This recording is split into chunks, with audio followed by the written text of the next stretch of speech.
Welcome to our series, How to Pray. Today, our topic is the names of God. This is one of the most fascinating and interesting and important questions in all of Judaism because the names of God are really the keys to spiritual development and the understanding of the divine.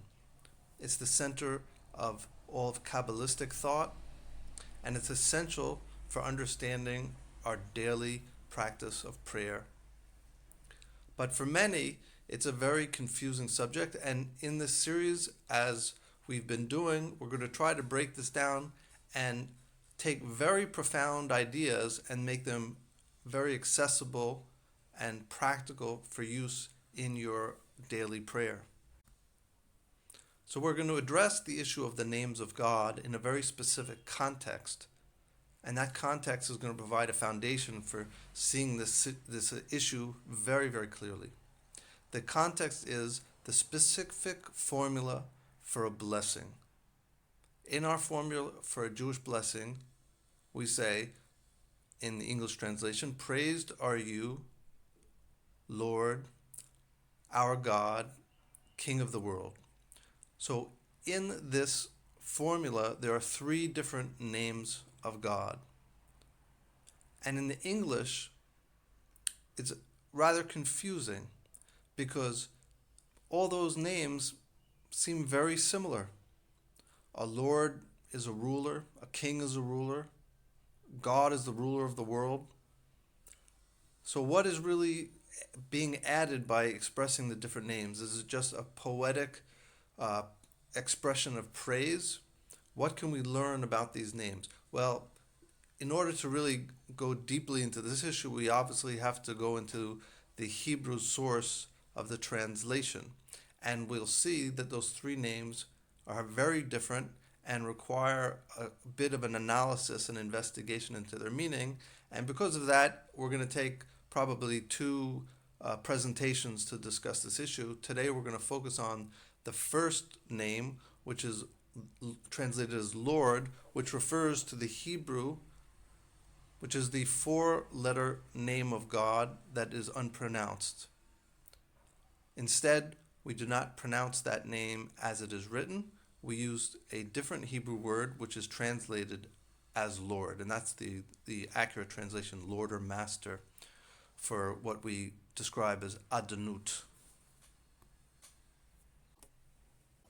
So with that introduction, let us recall that cosmological picture that we've been discussing. It had three levels. Those three levels were the earthly level, the heavenly level of the spheres, the planets and the stars, and then the godly divine level. Now, in this picture, the four-letter name of God, Lord, is going to be expressing that highest level,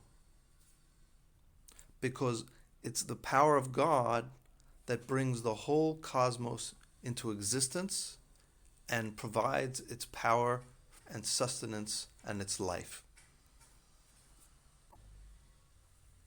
So in this sense, this name represents the infinite source of all being, all existence, and it can be represented in our cosmological picture as the infinite space surrounding the entire sphere of creation. And by space, we don't mean physical space, we mean metaphysical space. So that the cosmos is created as a sphere, that outer sphere, outer surface of the entire cosmos, the outer sphere of the cosmos is the immense number of stars and constellations that fill our universe. But at the border of that creation, there's a bridge to the infinite source. So when we imagine the cosmos as a spherical picture, as a sphere, then we're imagining all of the physical created world as a sphere. So beyond that sphere is no longer the physical world. It's really a remarkable picture to imagine. So we're imagining something that's not imaginable. So in our imagination, we have the idea of space, that picture of space. But in truth, it's something that can't be pictured, but that physical space is actually representing the infinite embrace of God around the cosmos. Now, this holy name of God, we can see, is very paradoxical, because on the one hand, it's a name, but on the other hand, we only write it, we don't pronounce it. And when we write it, it has to be written with tremendous holiness. However, on the other hand, a name has a very basic function. It points to the essential characteristics that we use to address some person or something, to identify them.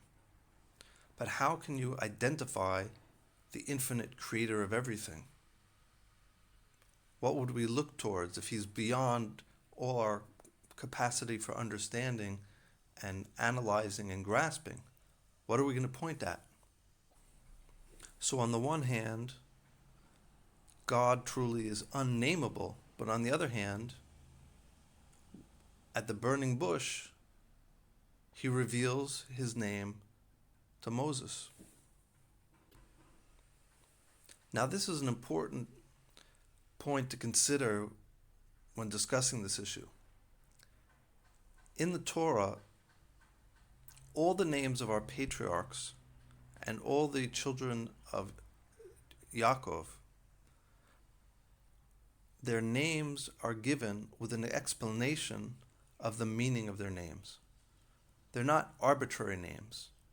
So the rule in the Torah, in the ancient biblical world, is that a name has to have a meaning. We see that Abraham is called the father of many nations because his name, the root meaning of his name, means father and many. Yitzhak is related to the word laughter. Yaakov is the root of his name means heel because he was hanging on to the heel of his brother Esav. Well, the Rambam and many other great rabbis point out that God's name also has a simple meaning. Those 4 letters in the unpronounceable name of God relate to the Hebrew word for being or existence. And so the meaning of that name is that God is the very source of all existence. In order to appreciate how important this is, we have to consider that when the Rambam wrote his complete exposition of the entire Jewish law, he began the entire work, the Mishneh Torah, with a discussion of this idea, and he called it Yesod HaYesodot Va'amud HaChachma. That is the foundation of all foundations and the pillar of all wisdom. So let me just read you a few paragraphs from the beginning of the Mishneh Torah. The foundation of all foundations and the pillar of wisdom is to know that there is a primary being who brought into being all existence. All the beings of the heavens, the earth, and what is between them came into existence only from the truth of his being. If one would imagine that he does not exist, no other being could possibly exist. If one would imagine that none of the entities aside from him exist, he alone would continue to exist, and the nullification of their existence would not nullify his existence, because all the other entities require him, and he, blessed be he, does not require them or any one of them. Therefore, the truth of his being does not resemble the truth of any of their beings. This is implied by the prophet's statement from Jeremiah. And God your Lord is true. That is, he alone is true, and no other entity possesses truth that compares to his truth. This is what is meant by the Torah's statement. There is nothing else aside from him. Aside from him, there is no true existence like his. This entity is the God of the world and the Lord of the entire earth. He controls the sphere with infinite and unbounded power. That is the sphere of all the cosmos. This power continues without interruption because the sphere is constantly revolving, and it is impossible for it to revolve without someone causing it to revolve. That one is He, blessed be He, who causes it to revolve without a hand or any other corporal dimension.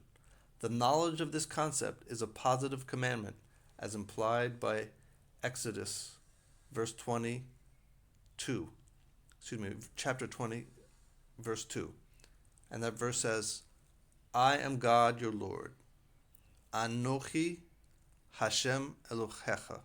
That is, I am the Lord, which is the Tetragrammaton, your God. So the very definition and commentary and exposition of the meaning of the word Lord is the very opening and foundation of the entire Jewish law.